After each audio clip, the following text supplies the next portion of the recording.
Pane mashoko anobuda panapa achitogwana kumune crime muZimbabwe vachibuda vachiudza aiwa ruzhinji kuti aiwa sezvinongozikanwa nenyika yesu kuti aiwa the wife wemukomana ari kukonzeresa panguva inoyi ari kungotogwa mastreets kwese kwese anonzi comrade bombshell ari Geza. Panguva inoyi zvonzi aiwa mukadzi wake azorilisiwa panapa mumaoko aiwa emapurisa apo paakabvunzwa mawhereabouts maquestions nakomana zoita rapisa munda mashoko sikumigwa kwaitwa panapa ndopai panodobva subscribe like kuti on the bell like kuti imira panapa paendo crime uchamudangira chiti late last night Rosalinda Wengwa, the wife of war veteran Blessed Geza, was released after being questioned by the authorities about her husband's whereabouts.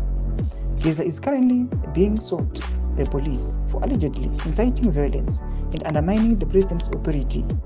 According to the lawyer, Doukotat Tawengwa was detained and interrogated about her husband's location before her release. Vanoposta mapictures amurikuona ayo vachitora mashoko achiti aiwa she was interrogated vaida vanyatsokuzama whereabouts emukomana bombshell vachimuti aiwa ngaabude ataura. Saka this is just aiwa an update yandaya ndikuku kandirai panguva inozomuza kuti panapa aiwa pahendo yenyu unoziva kuti tinokubatisa maupdates anenge achangopinda each and every time. Tudze mafunguro enyu kuti kudii pamusoro pechituko ichi mina comment section medu chano subscribe like chano turn the bell icon.